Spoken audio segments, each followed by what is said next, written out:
Sesaat lagi, Anda akan mendengarkan Sanksi, sebuah acara yang membahas seputar dunia hukum.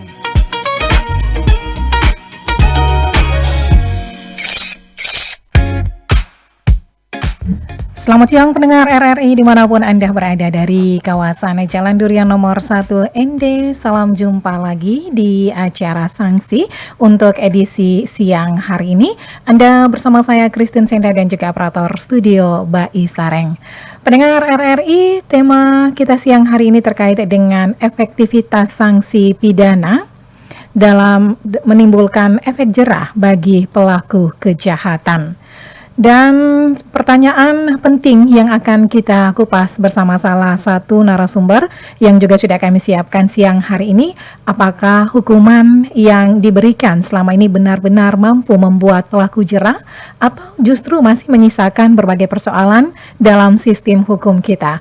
Untuk itu telah hadir bersama kita seorang akademisi di bidang hukum yang akan membantu kita memahami persoalan ini secara lebih komprehensif. Saya sapa dulu Bapak Dr. Alfonsus Fa SH MHum, dosen program studi hukum Fakultas Hukum dan Sosial Humaniora Uniflor ND. Selamat siang Pak Alfons. Pak Alfons, selamat siang. Jaringannya. Pak Alfons, selamat siang.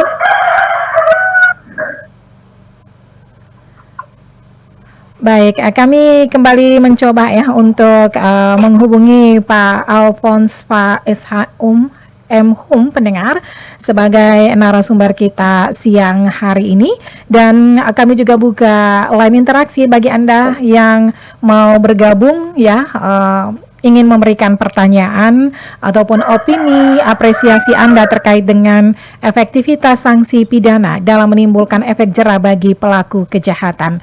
Pak Alfons, selamat siang. Baik, sambil kita menantikan bersama pendengar, kembali kami akan menghubungi narasumber kami. Kita ke lagu dulu pendengar ya, sudah kami siapkan ya lagu untuk kami bingkiskan ya bagi pendengar program 1 yang sampai dengan saat ini masih terus setia ya bersama Pro 1 RRI ND, kanal informasi dan inspirasi.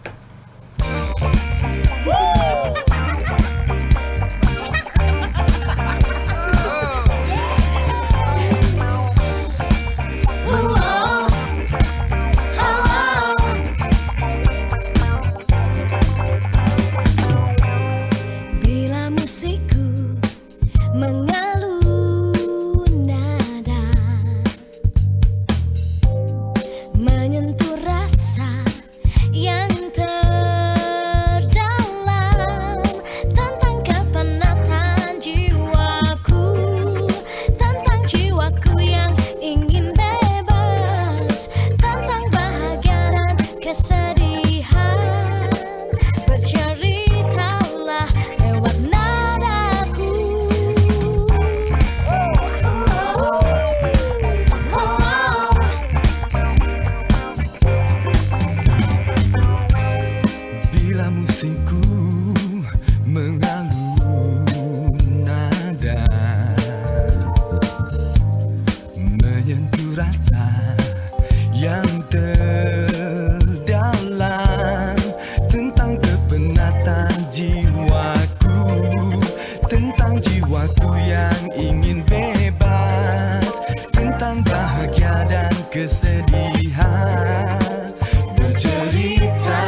Baik pendengar RRI dimanapun Anda berada ya, kita masih di acara sanksi pendengar RRI terkait dengan efektivitas sanksi pidana dalam menimbulkan efek jerah bagi pelaku kejahatan. Kami sudah terhubung kembali bersama Bapak Alfonsus Fa SH MHum, dosen program studi hukum Fakultas Hukum dan Sosial Humaniora Uniflor ND. Pak Alfons, selamat siang. Baik, selamat pagi. Baik, Pak Alphonse, ini menarik ya, apa yang menjadi tema kita siang hari ini terkait apakah hukum yang diberikan selama ini sudah benar-benar mampu membuat pelaku jera atau justru masih menyisakan berbagai persoalan dalam sistem hukum kita. Bagaimana Anda melihat konsep dasar sanksi pidana dalam sistem hukum Indonesia, khususnya terkait tujuan pemberian efek jera ini, Pak Alphonse? Oke, baik, terima kasih banyak para pendengar di mana saja berada. Terkait isu yang diangkat dalam topik diskusi di hari ini, saya pikir sangat menarik ya. Ini berkait dengan fakta-fakta sosial, bagaimana penegakan hukum kita dan penerapan sanksi pidana kita pada hari ini. Nah, berbicara tentang bagaimana konsep dasar sanksi pidana kemudian berpengaruh terhadap jera tidaknya orang dalam melakukan perbuatan pidana. Ya, mungkin ini saya mulai dari teorinya dulu ya, kalau kita berbicara tentang konsep dasar sanksi pidana itu. Di dalam sistem pemidanaan itu ada teori tujuan pemidanaan. Artinya untuk apa pidana itu diterapkan, apa tujuannya. Yang pertama adanya teori absolut atau yang disebut dengan retributif. Itu tujuan pidananya untuk pembalasan, di mana penegakan keadilan itu tujuannya untuk membalas perbuatan jahat yang sudah dilakukan oleh pelaku penjahat tersebut. Artinya orientasinya itu pada kejahatan atau perbuatan masa lalunya. Jadi hanya mau mengejar kejahatan apa yang sudah dilakukan, kemudian sanksi yang diberikan tujuannya itu untuk membalas perbuatannya. Dan tujuan itu untuk menakut-nakuti masyarakat agar tidak melakukan kejahatan. Itu dalam konsep pemidana yang dalam teori absolut, jadi pembalasan. Kemudian yang kedua, ada teori relatif, di mana pidana itu bukan untuk pembalasan, tetapi sebetulnya dia menciptakan sarana untuk mencapai tujuan tertentu, misalnya untuk ketertiban sosial atau untuk pemulihan sosial, dan berorientasi pada perbaikan perilaku si pelaku di masa depan. Jadi lebih kepada berupaya untuk memberikan edukasi perilaku supaya selanjutnya dia tidak lagi melakukan perbuatan pidana. Jadi ada keteraturan sosial yang diselesaikan di situ atau yang dipulihkan. Kemudian yang berikut ada teori gabungan, di mana ada gabungan antara teori absolut dengan teori relatif, di mana penerapan sanksi pidana itu memang bertujuan untuk menegakkan keadilan, namun sifatnya juga mendidik pelaku agar dapat kembali ke masyarakat. Jadi antara pembalasan dengan upaya edukasi dalam memperbaiki pola perilaku pelaku kejahatan itu dilakukan secara seimbang. Nah, itu berkaitan dengan teori, ada 3 teori ini ya. Teori tujuan, bagaimana kita melihat itu. Kemudian seperti apa kita melihat sistem pemidanaan kita pada hari ini ya? Apakah dia berdampak pada efektif tidak dalam kaitan dengan efek jera? Ya, kita pernah melakukan 2 KUHP ya sekarang ya. Yang sebelumnya itu ada Undang-Undang Nomor 1 tahun 1996, KUHP lama kita yang sudah tidak diberlakukan lagi. Ya, bagaimana sistem pemidanaan di KUHP lama kita ya? Coba kita lihat ya. Yang pertama, sistem pemidanaan pada KUHP lama itu ya lebih fokus pada pembalasan. Kalau kita lihat kemarin ya, pidana dijatuhkan sebagai pembalasan atau pada perbuatan pelaku. Dia berorientasi pada penegakan terhadap kejahatan yang dilakukan, perbuatan yang dilakukan sebelumnya. Kemudian yang kedua, tidak memuat tujuan dan pedoman pemidana secara khusus, sehingga kita lihat tuh selama ini itu sering menimbulkan disparitas putusan. Jadi ada satu putusan di mana perbuatan hukum yang sama, kejahatan yang sama, tapi putusan berbeda. Itu sebagai dampak dari kurang adanya pertimbangan terhadap disparitas perbuatan pidana. Kemudian yang berikut lagi, cenderung lebih kaku dan kurang mempertimbangkan latar belakang individu pelaku. Jadi misalnya seorang yang curi kakao misalnya, bagaimana orang tidak mempertimbangkan ketika dia melakukan tindakan itu apa latar belakang kehidupan dia, dan itu tidak dipertimbangkan di perbuatan-perbuatan sistem pemidanaan sebelumnya. Kemudian bagaimana dengan sistem pemidanaan yang ada sekarang ini ya, berdasarkan Undang-Undang Nomor 1 tahun 2023 yang berlakunya mulai tanggal 1 Februari kemarin ya. Nah ini agak berbeda dengan sistem pemidanaan di Undang-Undang lama. Yang pertama dia lebih ke arah pencegahan, di mana mencegah orang untuk tidak melakukan perbuatan pidana. Lalu yang kedua lebih bersifat memberikan perlindungan hukum, melindungi masyarakat dari kejahatan dan memasyarakatkan kembali pelaku kejahatan itu. Dia lebih memberikan perlindungan baik kepada masyarakat secara umum maupun kepada pelaku kejahatan. Kemudian yang berikut ada bersifat pemulihan keseimbangan ya, apa yang disebut dengan restoratif justice itu ya, di mana pemberian sanksi lebih mengarah kepada proses pemulihan keseimbangan sosial, kemudian adanya keharmonian, kemudian adanya perdamaian di antara pelaku dengan masyarakat sosial, kemudian adanya sistem musyawarah di dalam proses penyelesaiannya. Itu yang ketiga. Dan yang berikut lagi adanya rehabilitasi, di situ ada pembinaan. Jadi pemidanaan diberikan dengan cara melakukan pembinaan. Misalnya kita sering kenal di dalam tindak pidana narkoba misalnya. Mereka hanya diberikan pembinaan dalam sisi misalnya ada rehabilitasi kesehatan dan non kesehatan, juga pembinaan yang dilakukan kepada narapidana yang melakukan tindak pidana narkoba misalnya. Kemudian yang terakhir itu ada resolusi konflik, di mana mempertimbangkan nilai-nilai hukum dan keadilan hidup di masyarakat. Jadi pemberian sanksi itu mempertimbangkan nilai-nilai yang hidup di dalam masyarakat.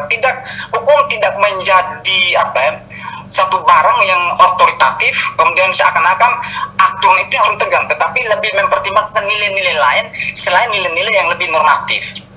Kemudian yang paling penting juga di sini adalah di dalam KUHP baru kita itu khusus untuk pidana penjara itu diberikan dengan mempertimbangkan beberapa hal ya. Kita lihat ya, ada pasal yang mengatakan gitu ya, memberikan pidana penjara kepada seseorang yang melakukan perbuatan, tapi mempertimbangkan beberapa hal. Apa yang dipertimbangkan? Yang pertama, seseorang itu dapat dipidana atau tidak, atau dapat dipenjara atau tidak, itu berkaitan dengan apa? Yang pertama, anak di bawah umur, ya itu jelas ada pertimbangan apa diberikan atau tidak penjaranya itu. Lalu yang berikut, orang yang lebih tua, umurnya lebih dari 75 tahun, itu dipertimbangkan apa dia diberikan pidana penjara atau tidak. Kemudian yang berikut lagi, orang yang pertama kali melakukan perbuatan pidana. Jadi orang yang belum pernah melakukan perbuatan pidana sebelumnya, jadi ketika dia melakukan perbuatan pidana, ya pidana penjara itu dipertimbangkan kepadanya apa diberikan atau tidak, karena dia baru pertama kali melakukan ini. Kemudian berikut lagi, perbuatan yang dilakukan tersebut tidak menimbulkan kerugian yang lebih besar bagi korban. Ya misalnya perbuatan itu tidak terlalu banyak menimbulkan kerugian besar, itu dipertimbangkan bagi pelakunya apakah dia dijatuhkan pidana penjara atau tidak. Kemudian orang yang sudah membayar ganti rugi, ya juga sama dipertimbangkan apakah dia dijatuhkan pidana penjara atau tidak. Nah, dari dua perbandingan ini dengan sistem hukum pemidanan atau teori yang ada kita jelaskan tadi, di sini kita bisa membedakan kira-kira mana yang lebih memberikan efek jerah. Ya bagi saya kedua-duanya, ya kalau kita lihat di KUHP lama misalnya, ya memang dia ada perimbangan antara balas dendam atau pembalasan dengan pemulihan sosial. Tetapi memang selama ini kalau kita lihat ya kurang memberikan efek jerah. Nah, bagaimana dengan pidana di dalam sistem pembinaan KUHP baru sekarang ya? Kalau saya lihat ini ya terjadi banyak pelonggaran di sini yang bisa saja bisa menimbulkan orang tidak memiliki efek jerah, karena kita lihat kalau kita dengar tadi ya, misalnya salah satu saja ya, orang yang pertama kali melakukan tindak pidana, kemudian pidana penjara dipertimbangkan kepadanya untuk tidak diberikan. Nah ini bagaimana ini? Ini soal. Jadi kita bisa melihat kesimpulannya bahwa sebetulnya sama-sama ya, menurut saya belum memberikan efek jerah yang efektif dalam kaitan dengan penerapan sanksi yang ada.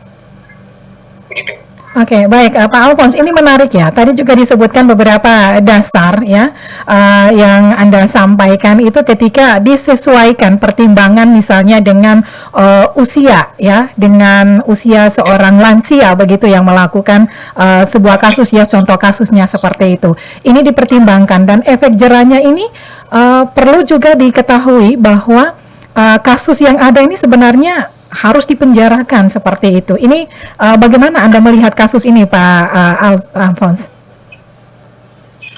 Ya, berkaitan dengan sanksi penjara yang diberikan kepada orang-orang dengan golongan tertentu ya, seperti saya gambarkan tadi ya, sebetulnya sanksi pidana baru kita itu lebih humanis sifatnya, kalau saya lihat itu lebih humanis daripada memberikan beban moral, beban fisik kepada pelaku tindak pidana. Karena di undang-undang yang lama itu perlindungan hukum kepada para pelaku tindak pidana itu kurang diberikan, lebih mengarah kepada pembalas. Sedangkan yang sekarang lebih mengarah kepada tujuannya itu supaya lebih memberikan efek jerah sosial bagi orang yang tidak pernah melakukan tindak pidana, supaya orang di luar sana tidak sempat melakukan tindak pidana. Tapi dalam hal berkaitan dengan orang-orang tertentu yang dalam golongan tertentu tadi, saya pikir ini juga bisa menimbulkan perbedaan penafsiran di dalam masyarakat. Jangan sampai ini orang melihat ini sebagai suatu tindakan pembiaran begitu ya. Sanksi yang dikatakan boleh-boleh tidak adil gitu. Ya. Itu yang saya maksudkan tadi, Pak Alphonse ya. Ketika kita mempertimbangkan efek jera mungkin dengan tuntutan yang begitu mudah ya, tidak memberatkan seperti itu karena ada aturan KUHP yang humanis ya, seperti itu, mungkin stigma di masyarakat bahwa nanti tidak ada efek jera yang dilakukan setelah menjadi pelaku, begitu Pak Alphonse. Nah, sejauh ini apakah sanksi pidana yang diterapkan ini sudah efektif? Anda melihatnya seperti apa nih, Pak? Ya, mungkin coba kita jelaskan sedikit apa itu efek jera ya, sebelum kita menjawab itu. Baik. Jadi efek jera itu dalam konteks pemidana itu kan ada dua menurut saya itu. Adalah orang yang telah melakukan kejahatan, kemudian dia setelah mengalami proses pemidanan, kemudian dia tidak melakukan tindak pidana lagi. Itu yang pertama, orang yang pernah dihukum, kemudian dia tidak mengulangi tindak pidana karena efek jeranya. Kemudian yang kedua, efek jera dalam konteks yang lebih luas, yaitu di mana sistem pemidanan yang ada menimbulkan efek jera secara sosial. Artinya bahwa masyarakat luas ini dengan mengetahui, menyaksikan terhadap sistem penerapan pemidana yang dilakukan terhadap pelaku pemidana, kemudian dapat memberi efek jera kepadanya dan dia tidak melakukan sebuah tindak pidana. Itu jadi di sini semacam dia sudah diberi sanksi secara sosial, ada ketakutan secara moral, ada ketakutan secara mental bahwa melakukan tindak pidana itu ada semacam perbuatan pidana itu ada semacam sanksi yang diberikan begitu berat. Nah, ini disebut dengan sanksi sosial. Kemudian berkaitan dengan efek jera itu sendiri, sebetulnya yang pertama tadi yang berkaitan orang yang pernah melakukan tindak pidana kemudian dia mengulangi tindak pidana, itu artinya ada istilah residivis kalau dalam istilah pidana itu. Nah, bagaimana saya kasih contoh di sini efek jera dari aspek residivis, orang yang mengulangi perbuatan pidana. Nah, ada perbedaan di KUHP lama dan KUHP baru ini. Nah, coba kita lihat ini ya. Di KUHP lama, seseorang baru dikatakan residivis atau mengulangi tindak pidana apabila perbuatan pidana itu yang diulang itu pidana yang sama dan sejenis. Misalnya orang yang sebelumnya dia pernah narkoba, kemudian keluar dia narkoba lagi. Nah, itu yang kemudian diakomodir sebagai residivis menurut sistem pidana KUHP lama. Dan di sini kemudian ketika dia melakukan tindak pidana yang sama, ketika ditangkap kemudian ada pemberatan sepertiga dari pidana pokok. Kemudian terhadap pidana-pidana yang sifatnya umum, walaupun dia melakukannya tapi tidak termasuk sebagai perbuatan ulang atau residivis. Nah, ini beda dengan dalam KUHP baru kita. Dia sebaliknya, jadi dia menganut sistem residivis yang umum ya. Semua tindak pidana apapun, tidak hanya kepada perbuatan pidana yang pernah dilakukan sebelumnya, semua tindak pidana apapun itu dianggap residivis.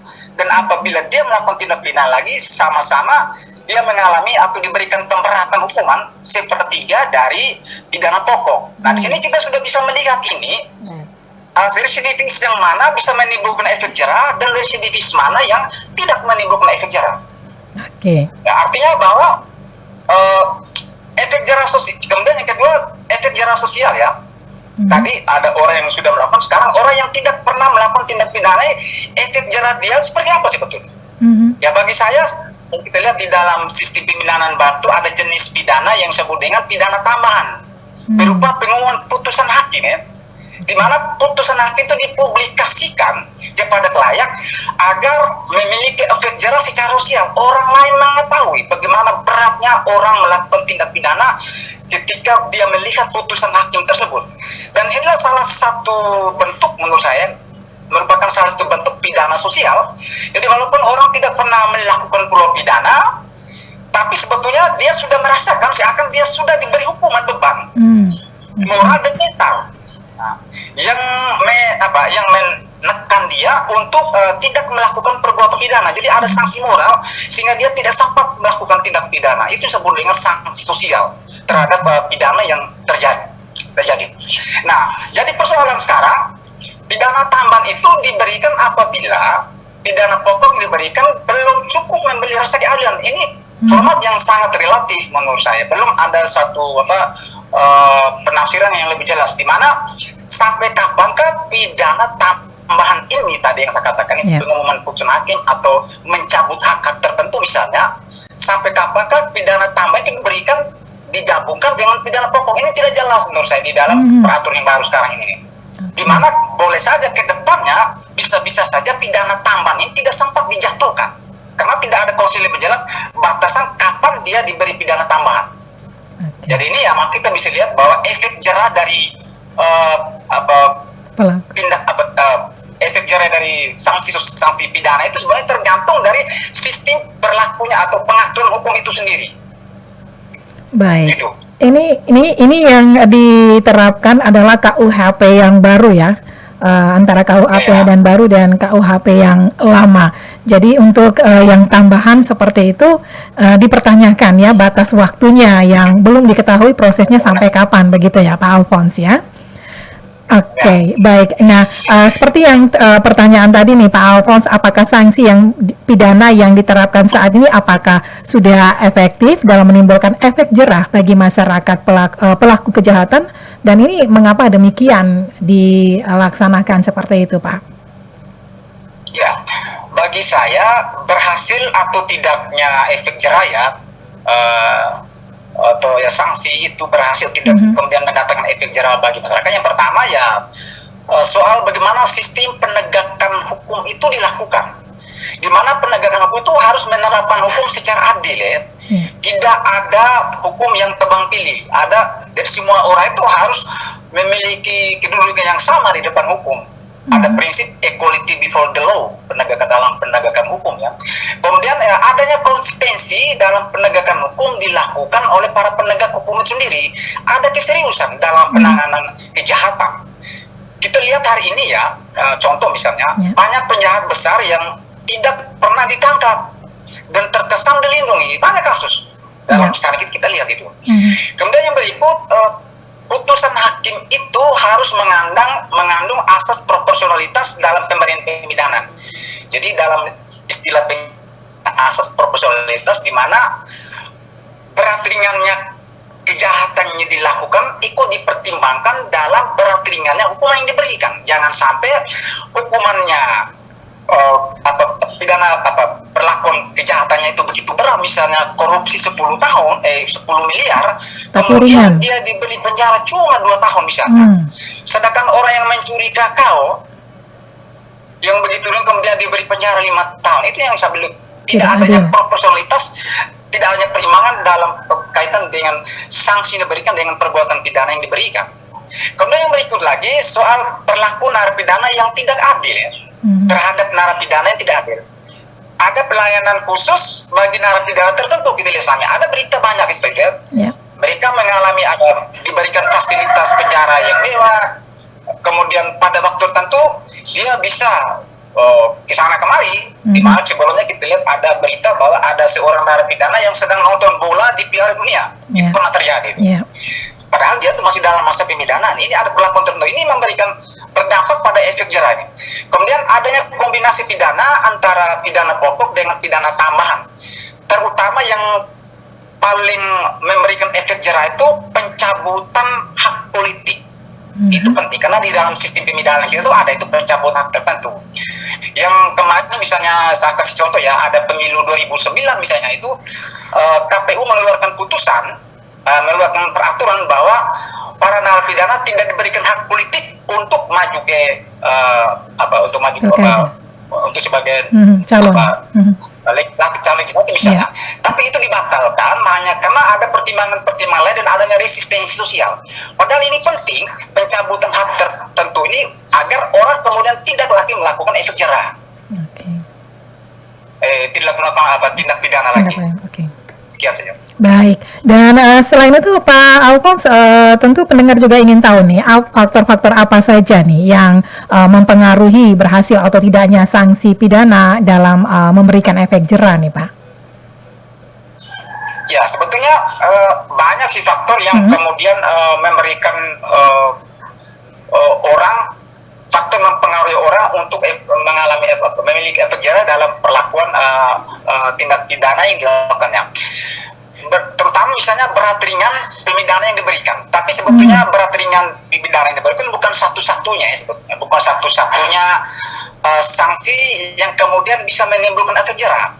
Karena banyak orang yang diberi sanksi begitu tinggi misalnya, belum tentu dia mengalami efek jerah. Kemudian orang yang ringan pun belum tentu dia mengubah sikapnya. Kemudian atau belum pernah mengubah tingkat tindak pidana yang terjadi di masyarakat.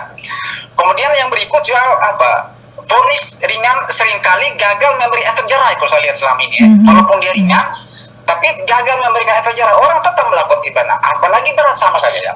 Jadi sebenarnya faktor utama yang memberikan efek jerah sebenarnya datang dari kesadaran hukum dan perilaku hukum seseorang ya dalam melihat hukum itu seperti apakah dia menghormati dan menghargai hukum atau tidak. Lalu yang kedua soal bagaimana penerapan prinsip keadilan di dalam penyelesaian penegakan hukum ini. Jadi jangan sampai prinsip keadilan tidak terlihat di dalam konsep-konsep penegakan hukumnya. Ini yang membuat orang kemudian orang tidak pernah memiliki efek jerah dalam melakukan tindak pidana. Kemudian harus adanya kombinasi antara tata cara dalam menjalankan masa pemidanaan. Ya ini sebetulnya, jadi di dalam menjalankan masa pemidanaan dikatakan di lembaga pemasyarakatan misalnya harus ada kombinasi bahwa mereka harus membuat narapidana itu jangan sampai orang kemudian tidak menghargai hukum, tidak menghormati hukum. Kira-kira begitu. Oke, ini juga termasuk peran dari lembaga pemasyarakatan dalam mendukung tujuan efek jerah begitu ya, Pak Alphonse ya. Oke, baik. Pak Alphonse, dalam beberapa kasus kita melihat seperti yang dijelaskan tadi adanya residivis ya.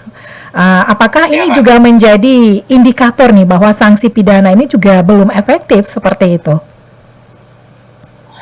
Ya, kalau saya lihat bahwa sanksi pidana yang ada, saya pertimbangkan kembali dari dua perbandingan tadi antara sistem pidana lama dan pidana baru ya. Kalau saya sih melihat bahwa dia kurang efektif. Terutama sebetulnya ini sebenarnya mulainya pemidanaan sanksi pidana diberikan pada saat mereka menjalani pidana di lembaga pemasyarakatan. Jadi bukan soal penjatuhan putusan itu sendiri sebetulnya. Bagaimana ketika menjalani masa pemidanaan lembaga, itulah bagaimana orang mengubah perilaku manusianya itu menjadi kemudian dia memiliki efek jerah atau tidak dalam kaitan dengan melakukan tindak pidana berikutnya misalnya.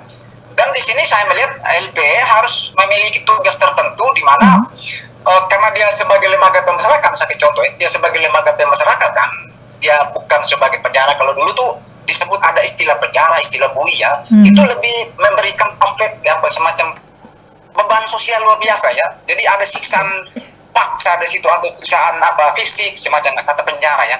Tapi hari ini ada istilah lembaga pemasyarakatan di mana lebih ke arah memberikan pembinaan kepada para narapidana yang sifatnya lebih memberikan menanam nilai masyarakat, nilai agama dan fokus pada edukasi moral yang dilakukan dalam ini. pada saat itu ya. Jadi akan memberikan dia punya efek jerah tidak nanti. Kemudian berikut menjadikan narapidana juga untuk memiliki kesadaran sosial ya. Karena orang yang melakukan tindak pidana itu kejahatan itu mereka kesadaran sosial rendah karena mereka lebih mengutamakan kepentingan individu, persaingan individu yang mereka utamakan. Tidak ada jiwa sosialisme di situ. Kemudian juga mengembalikan mental sosial, merasa menerima di masyarakat itu paling penting dilakukan. Karena itulah yang akan membuat mereka efek jerah. Kemudian menerapkan pidana yang tidak menimbulkan rasa dendam. Jangan sampai pidana yang diberikan itu kemudian mereka merasa dendam dengan hukum, dendam dengan siapapun, kemudian pada akhirnya mereka melakukan tindak pidana lagi. Pidana yang diberikan tidak membuat mereka menghargai dan menghormati hukum. Itu yang paling penting. Itu yang kemudian memberikan berdampak efektif terhadap apakah mereka jerah atau tidak dengan perbuatan pidana yang sudah mereka lakukan. Baik, ini juga menarik ya Pak Alphonse. Tentu ada langkah-langkah konkret nih yang harus dilakukan agar sanksi pidana ini benar-benar mampu memberikan efek jerah seperti itu ya Pak ya. Nah, langkah konkretnya seperti apa nih Pak? Ya, kalau bagi saya langkah konkret supaya pemidanaan itu atau orang memiliki rasa jerah ya, yang pertama ya harus adanya kapasitas ya bagi para penegak hukum dalam menegakkan hukum ya. Jadi profesionalisme dan integritas dalam sistem penegakan hukum bagi penegak hukum itu harus didahulukan ya. Profesionalisme ini berdasarkan keahlian dia dalam tata cara penegakan hukum yang ada. Jadi orang tidak boleh meninggalkan keahliannya, profesionalismenya di dalam melakukan penegakan hukum. Kemudian menggadaikan integritasnya. Selama ini kita lihat profesionalisme kadang-kadang digadaikan oleh integritas hanya karena ada semacam perlakuan kemudian yang mencilakakan integritas dia, kemudian profesionalismenya tidak dilakukan secara baik. Nah, itu yang pertama. Yang kedua itu kapasitas. Yang kedua soal akuntabilitas ya, di mana para penegak hukum tuh harus lebih bertanggung jawab dan jujur dalam melakukan penegakan hukum. Ya jangan sampai menafsir hukum itu secara tidak bermoral, secara tidak adil, tapi hanya untuk kepentingan sesaat atau untuk kepentingan pribadi atau kepentingan lebih oportunis misalnya.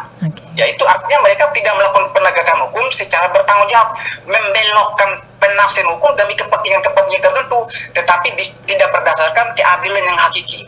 Kemudian yang berikut soal akseptabilitas menurut saya. Jadi akseptabilitas yang dimaksud itu cara penerapan sanksi hukum yang dapat diterima atau tidak oleh para pelaku tindak pidana. Jangan sampai penerapan hukum ini tidak diterima kemudian orang tidak menghargai hukum, tidak menghargai proses penegakan hukum yang ada, dan lebih membuat orang lebih merasa menghargai hukum semestinya dalam penegakan hukum ya. Jadi penegakan hukum itu harus lebih diterima oleh masyarakat. Kemudian berikut soal kredibilitas, meningkatkan trust dan kepercayaan masyarakat dalam penegakan hukum supaya orang benar-benar melihat hukum itu ya memang seperti itu hukum. Kemudian mereka berupaya adanya kesadaran hukum untuk mentaati hukum yang ada.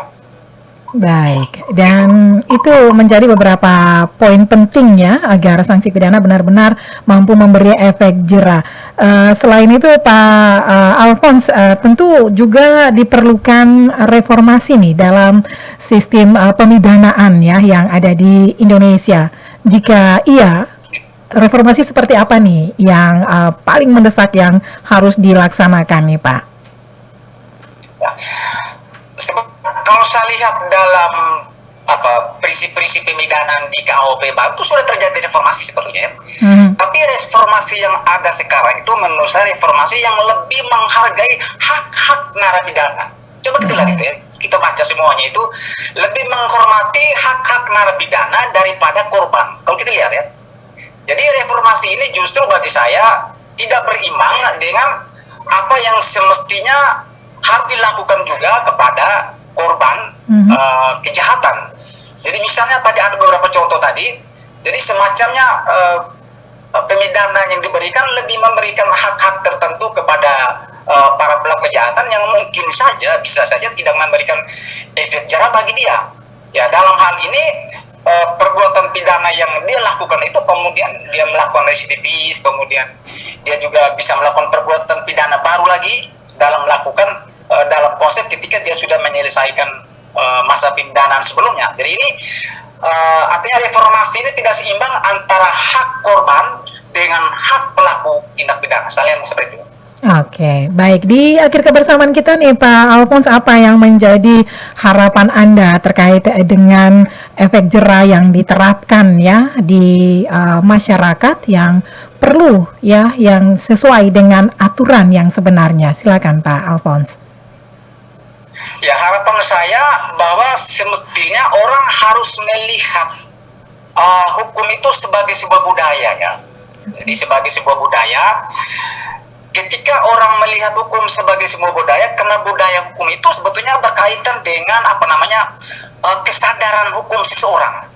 Orang yang memiliki kesadaran hukum, tentunya dia orang yang memiliki budaya hukum, tentunya dia memiliki kesadaran hukum dan tidak mungkin dia melakukan tindak pidana. Sebaliknya orang yang tidak memiliki budaya hukum, artinya dia tidak memiliki kesadaran hukum dan akan menjerumus dia sering melakukan tindak pidana, di sana sanksi pidana sering diterima baginya. Nah, bagaimana kita melihat orang kemudian memiliki kesadaran hukum atau tidak? Ya, ada ukuran sebetulnya. Orang memiliki kesadaran. Yang pertama, ada teori yang mengatakan bahwa kesadaran hukum itu diukur dari pengetahuan hukum seseorang.